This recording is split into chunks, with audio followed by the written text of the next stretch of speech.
Alright, so I was working on my video for this week. It was going to be about Pre-Star and their bonus, their awesome bonus. And then I saw the news yesterday that the new expansion was announced. And at this point I didn't even know if it was happening because it was like, there was a rumor back in September. And then silence for, you know, 9 months. So, yeah. Well, it's Prelude 2 and I'm excited because it was announced, but I'm a little disappointed that it's Prelude 2. Although there are some things I like a lot about what's coming, and some things that worry me a bit. But I thought that to get into it, I'd do a commentary on all the existing expansions of Terraforming Mars, which is a video I had planned to do already. So let's go.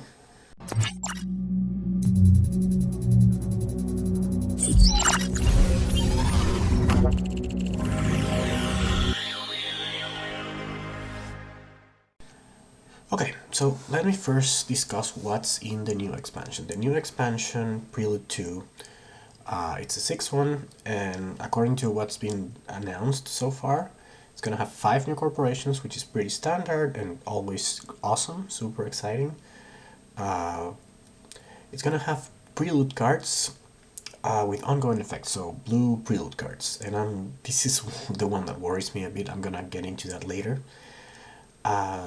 And then cross expansion effects, which I'm really excited about. There aren't any, really, or very few, if anything, on some of the promo cards maybe, but there generally aren't any. And anything more expansion themed, I'm in favor of. And then more project cards, which is always great. Hopefully, most of them are cross expansion, or at least focused on one expansion, especially Turmoil. But yeah, so that's what's coming, and like I said, I'm a little disappointed that it's basically because there's no new mechanics. And so the cross expansion is the closest thing, so that's the thing that I'm more excited about. But however, I'm gonna use this video to just give a review on my thoughts on each expansion of Terraforming Mars, which is a video I had planned to do anyway. Hopefully it helps new players decide what they want to buy, which, you know, my recommendation, spoiler alert, is all of them. But if you're on a budget, and eating is more important than Terraforming Mars, and, you know, I don't get people like that, but yeah, you might have to not buy all of them, or if you're not a super fan of the game, you know, you just want to figure out one way to play it and play it that way. Again, I don't understand you as a human being, but if that's the case, I'll let you know my thoughts on all the expansions. Okay, so let's begin. First off, Hellas and Elysium. So Hellas and Elysium is maybe the least exciting expansion, but it's actually very necessary. So it's what I like to call a side expansion, in that it doesn't actually add anything to the game but replaces some components, which in this case is the board, and more importantly than the board, the awards and milestones. And so this is really the reason that I like Hellas and Elysium, because the game does get more monotonous when you play with the same awards and milestones, and the same cards hold the higher value. So for example, building tags are very important in Tarsis because of Builder, but if you don't have Builder, I mean, you may have Contractor, which is a little less important and a little harder to predict, or you may have none of them. So yeah, that automatically changes the value of all cards, and the same thing go for any, like, you know, Ecology, Stream Settler, anything like that. So it gives variability in more ways than you think, and it's a really important expansion, and just to add variability to the game. It doesn't add anything new, so like I said, it's the least exciting, and I'm gonna say it's my least favorite. Despite how useful it is the last one I would buy. But the reason for that is also that it doesn't have any project cards for corporation. If they had released these with a couple of corporations and project cards, then it might be competing with the next one I'm gonna talk about. But because it doesn't, yeah, this is the last expansion I would recommend you to buy, even though I consider it very necessary to make the game more varied. After that came Venus, and I will say Venus is the most poorly designed expansion in Terraforming Mars. And I'm gonna, you know, call it my second least favorite because I love them all. But yeah, it's a Hellas and Elysium, the least important to buy, and then Venus. The reason Venus suffers, even though like I said, buy them all, is bad mechanics or not great mechanics. So the mechanics that it added was a new terraforming parameter that wasn't required to finish the game. I understand why they did this, because the game was already too long for some people, not me. But yeah, forcing you to terraform a full fourth parameter, and not only that, doing it maybe with no players playing Venus Corps, so not really benefiting a lot from it, would make the game a lot longer and senseless. So you had to not make it necessary, but then it's not really a terraforming parameter. It's closer to actually like a victory point with an income, because you're not taking a point now that you're not winning a point that you're taking from someone else, which is the very important thing about a terraforming parameter. So mechanically it's different. And then it added the board, so the board tracks the terraforming parameter, and it has 4 floating cities that basically do nothing. Like, they could have just done what they did with Stanford Torus and say, just put this fucking thing anywhere in space. I don't know, throw it on the floor if you want. It doesn't matter. Once you place it, it doesn't matter. So yeah, the little Venus board, like opening that and realizing that there was nothing to it, was really disappointing for me. And yeah, you play with it and you place the series there, and they're all floating next to each other. How exciting! But yeah, it doesn't do anything. I realize I might be coming across as a hater, but I'm just really starting with the bad parts. I'll get to the good. And the other thing is that it's very disconnected from the game. So you could have a Venus player in a game, but you could play with this expansion and go the whole game without touching the parameter, playing any of the cities, playing any Venus cards, or using floaters at all. Maybe like you're just Tharsis and Ecoline and just battle it out on the board, which is not the case with the other 3 expansions. Like, it doesn't matter who you are, all players are going to interact with the colonies, and the colonies, there could be some scenarios where they don't, but most likely, and at least one will for sure, they will all interact with the Senate and the policy in Turmoil, and the Preludes, obviously, right? So that's the thing, that it's kind of a little side game, and so that's why yeah. Now, I did like at the time that it added an award and a milestone, but it was also kind of necessary to, like... But this is the thing, this is why it's disconnected. It's like, there's a Venus player, and he has access to the Venus award and the Venus milestone, but he doesn't, play with the other players in many other ways. Of course, not fully like that in reality, but this is what I'm saying, that like they made the theme so disconnected that they had to like create a new award and milestone that gets added to all 3 of the boards when you play them. So yeah, those to me are the problems. Now let's get to the good stuff. The corporations. I love the Venus corporations, and in particular, I love the 2 that aren't Venus themed more than the other ones. So Viron is my favorite corporation, and I'm speaking in terms of fun, not power. I don't think any of them are overpowered, really. But yeah, Viron is my favorite, and Manutech is one of my favorite. And if you think of what these 2 corporations do, is they make regular cards, or a bunch of pretty common cards, way more fun. So Viron, any card that taps for an action, which is a bunch of them, just doubles it, which just makes, changes the value of every card you see with that to way better. And has like this, to me, the sickest combo, which is AI Central. Double tap AI Central is the sickest combo. And then there's Manutech. Manutech is awesome. It makes all production cards better and more fun. And they're fun in different ways. With cash production cards, you can basically play them one round later. With plant production cards, they actually give you a lot more plants near the end of the game. Hit's probably still boring, and energy is really the one where it works the least. But yeah, with the 3 money resources and with plants, it's amazing. And then there are the Venus Corps. Now, I'm not a big fan of MSI because it just feels like Venus Inventrix. It doesn't feel like they put a lot of thought into that.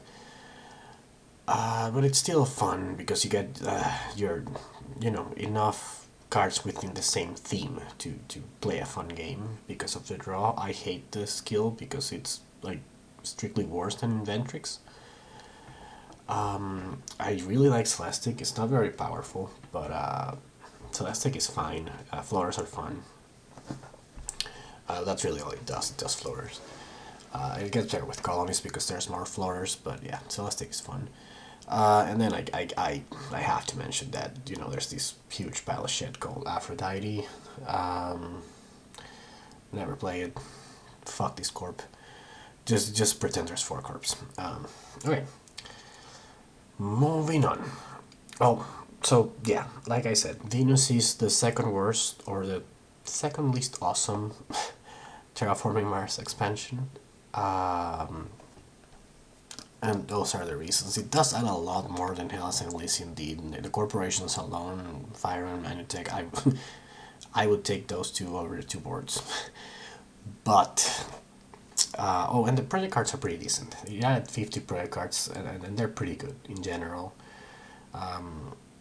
But the mechanics are not great. They're disjointed, and well, I already explained it. So this is my second least favorite. Up next, everyone's favorite, Prelude. And I'm gonna say I have some not so popular opinions here. Prelude's okay. There was something about Prelude that never fully convinced me that it was as good as people said. Now, don't get me wrong, it's great. The difference between Prelude and Venus is huge. There was always something that I couldn't quite put into words, and then while watching Cardboard from Mars, a great YouTube channel, Nate from Cardboard from Mars really kind of put it into words for me.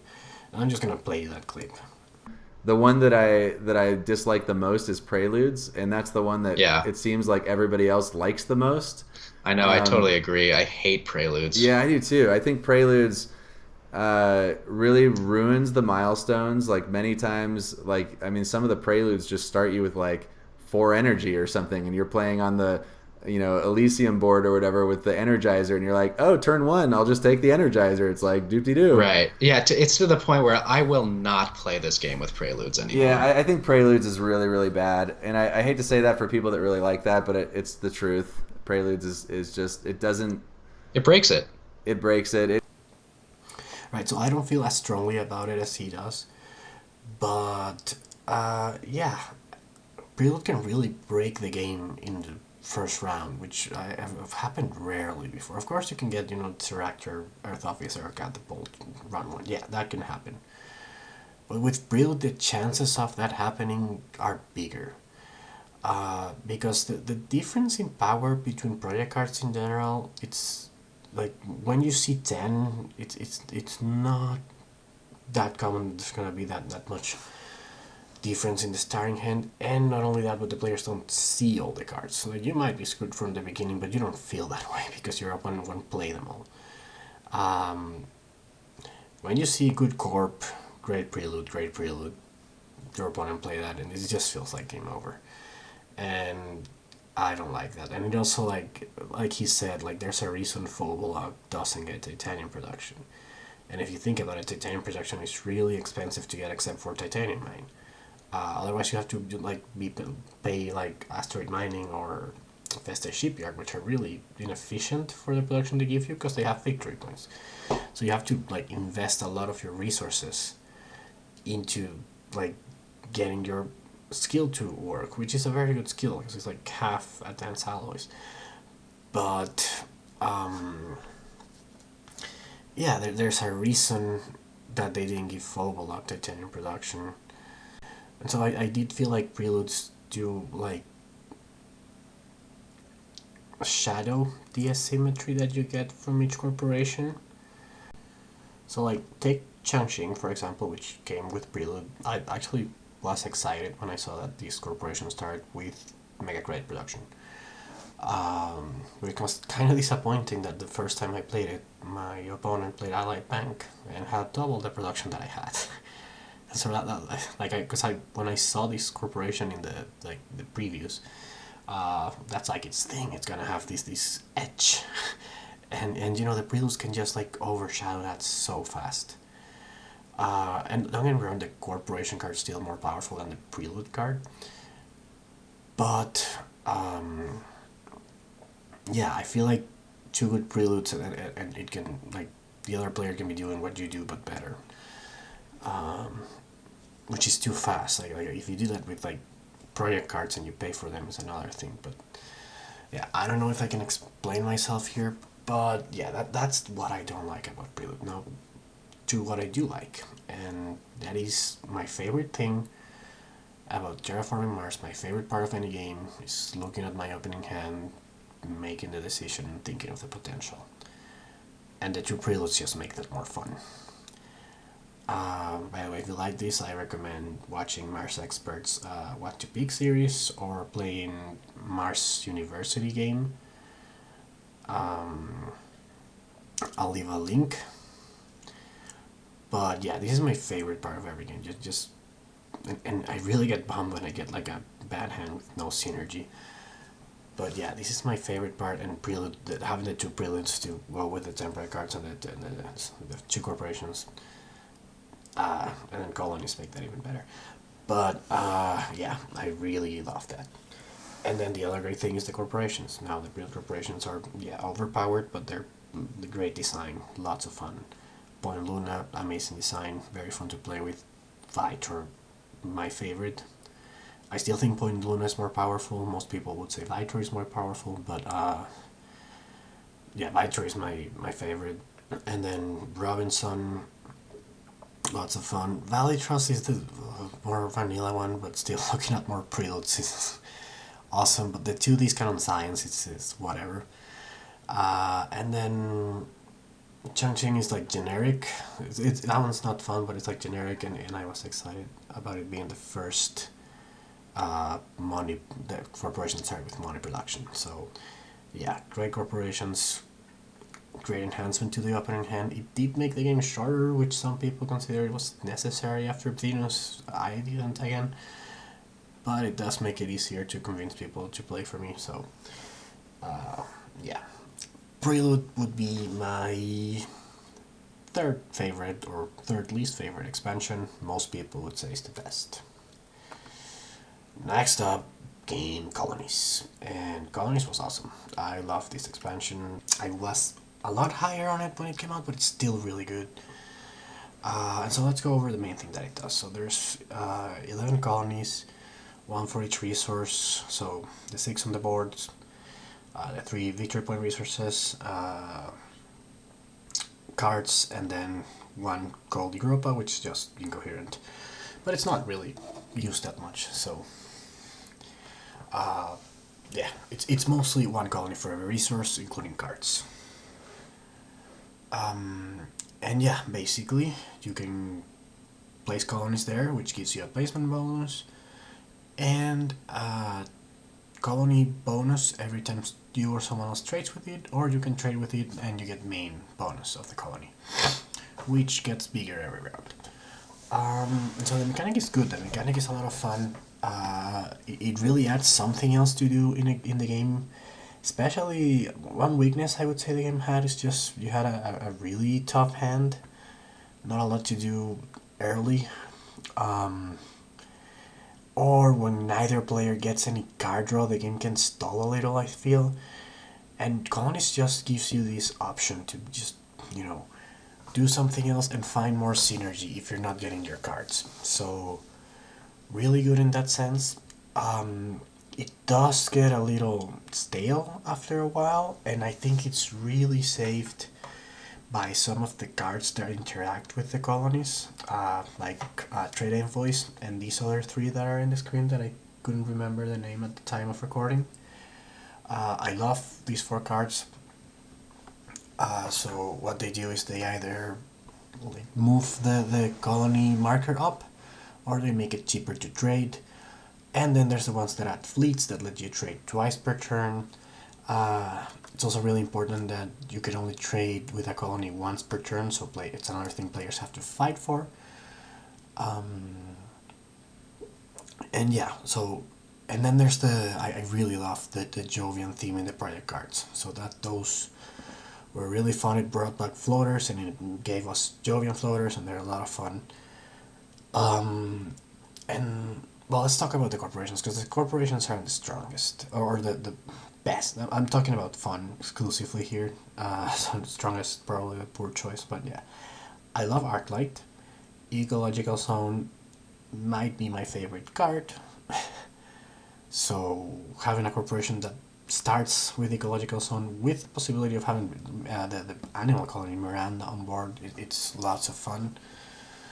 But then, for example, Stormcraft, I think it's complete garbage. I hate this corporation. It's the other Florida corporation and the other Heat corporation. It's just fucking horrible for both things. I mean, you could argue it could contend with Celestic on, but Celestic draws floater cards, which is great. And then, is it even better than Helion for Heat? It produces less and it can use it as money. And yeah, no, Stormcraft, horrible. And then there's the two sort of colony team. I loved either ability. So you get an explosion for each tag. It's lots of fun to play. But it doesn't, the interaction with the colony, so you can add whatever colony you want. It's not really that exciting. It kind of bugs me that such a cool generic ability is kind of stuck only playing with colonies. So that would be my complaint about Ardor. Poseidon's strong.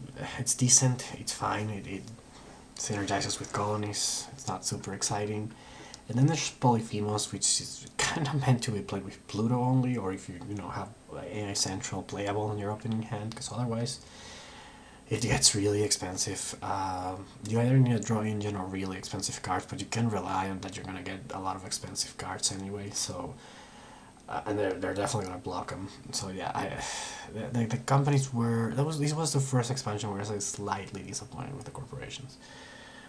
Even though I loved Arclight and Aridor's ability, the other three were like, we could have done better.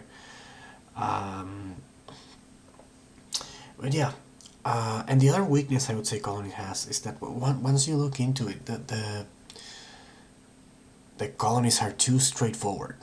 It's just one for each resource, and the resource is sort of proportional to their value, and that's it. And that's at the end of the day, it's just another way to acquire resources. And I know you could argue, okay, that's what Terraforming Mars does.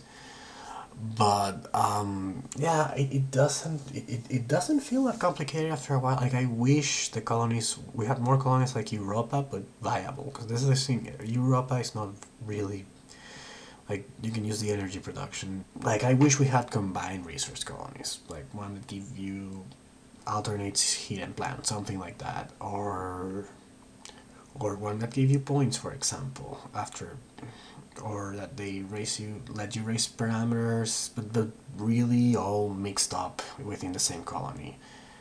That I would like a few more colonies like that. Maybe you don't even have to remove the existing ones. You make like 3 extra that are just crazy and hard to play around. Because that's the thing, it's not really hard to play. There's no challenge in figuring out how to use the colonies. It's just figure out when it's cost effective, for each one, which is not hard, and then go for it. And then figure out which ones are better, which is also not hard because we all know what resources are better. Heat sucks. Io sucks. So, yeah, that's my problem with Colonies. And in terms of strategy, it only adds a decision of those very simple decisions that I just described. So that's why I came down a little for it, but it's still my second favorite expansion. And the corporations are a little me.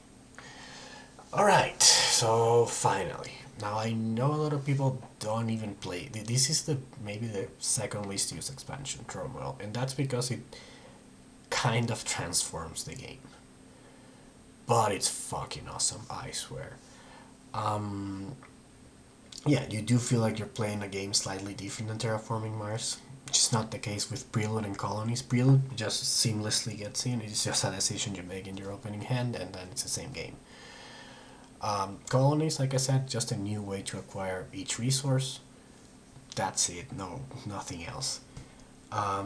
Venus, like I said, it's like its own little side game. So it's not like a different game. It's like two games. So, one small one that's not related to the one you like. But Turmoil, it transforms the whole game into something else. And so what Turmoil does, it adds the Senate, which defines a bonus and a policy. So the bonus is just money, usually depending on the number of tags. I won't go into it. And then the policy, it's something that's in place for a turn. So for example, the Greens policy is you get 4 mega credits every time every time you place a greenery. And so that you can plan to put the Greens in power and then place a lot of greeneries on the turn. And then there's the global events.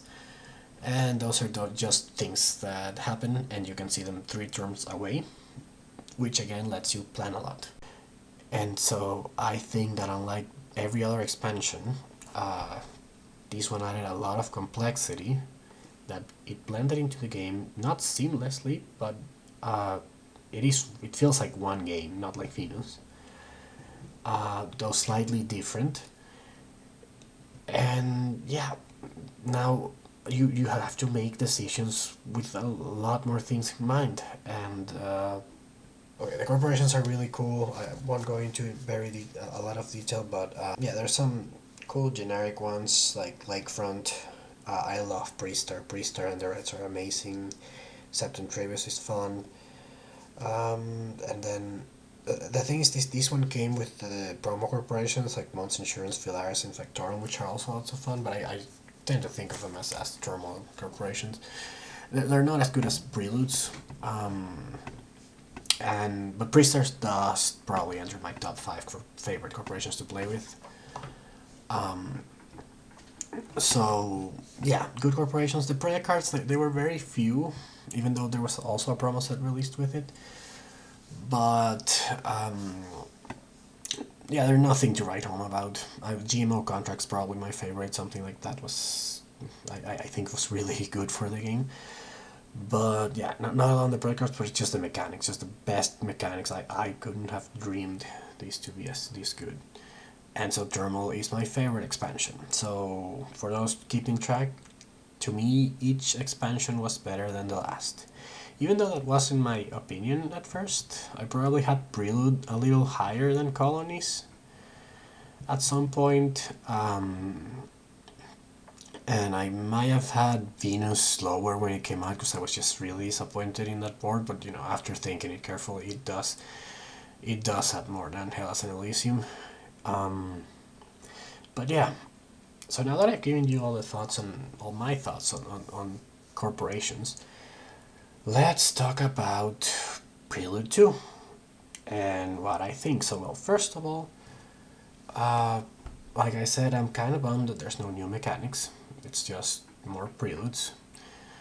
New corporations will be awesome, and I'm really excited about cross-expansion cards, and I hope most cards are cross-expansion or at least one expansion. Now to what I'm really worried about, and that's the blue Prelude cards. Now, these may sound exciting at first, but I think this could be a disaster. Doesn't have to be, but it could be. And if you've noticed, all of the preludes were green cards, or just, production or immediate effects like red cards, but not ongoing effects or actions, which is what blue cards are. And corporations, on the other hand, are all have a blue effect, which is an ongoing effect or an action, all of them. And so to me, it was really important to keep corporations unique in that sense, even though there are cards, and I'll get into that actually replicate the corporation. But it was important to keep corporations unique in that sense, to sort of like, I think your identity when you play should be the corporations. It shouldn't be the preludes. And if you make the preludes more relevant than the corporation, to me that's a mistake. And it will undermine the corporations, which is like the main character in the game. Now, like I said, there are a lot of project cards that mimic a corporation's effect, like Earth Office does Directors, and Immigrant City pretty much does Tharsis. Yeah, and there's a bunch more, like Media Group does a little better than Interplayer Cinematics. So yeah, that exists, but the thing is, they don't, like, project cards are not necessarily at the beginning of the game, and you have to pay for them. So there's also like inventrix and adaptation technology, but if you think about it, nobody else, like, adaptation technology is not a very common card you see played. And that's because having to pay for it is a lot different than getting it for free. Even though Inventrix effect can be really powerful, sometimes it's useless, but it can be really powerful. And so yeah, I don't want the preludes to give your starting hand more identity than the corporations. That's really what I want, and I feel that the ongoing effect, that's what it does. Because like the other things, that the green cards are more generic. The blue cards are very like themselves. They have a lot of personality. So yeah, I'm not sure I want this. I'm okay with it if it's more generic blue cards. So for example, Prelude that does what Space Station does, I'm all for it. Great. Prelude that does what Byron does, I would hate it. There should only be one Byron. And yeah, I think that kind of sums that up. Here's the other thing that really worries me about the blue preludes. Blue cards can be way more or OP than green cards. They just have a higher ceiling. If you think of some of the best cards in the game, AI Central, action. Earth Catapult, ongoing effect. Arctic Algae, effect. So, with the exception of the big asteroids, some of the best cards, like really green cards, they're much easier to design because you can easily estimate how much production should be worth, whatever. I think they may miss the mark, even with playtesting, they may miss the mark on some of these preludes, in a way that just, that thing I mentioned earlier, where you start a game and feel doomed, it's gonna be that times 7. So yeah, well, those are my thoughts. Like I said, I'm all for space station type preludes. Hopefully no Earth catapults. I don't think that would be a fun game for anyone. Something like restricted area where you pay and draw a card. I mean, that's pretty powerful from Gen 1. But please don't do an AI Central prelude. I will not play with that card. I'm this close to convincing the people I play with to stop using AI Central, or to make it 5 science decks for the requirement. But yeah, those are my thoughts on the new expansion. Let me know what you think, why you disagree. And yeah, let's all get excited about it, because it is coming, and either way I'm gonna enjoy it. Even if all my worst fears come true, I'll still enjoy it. So, alright, have a good one, and goodbye.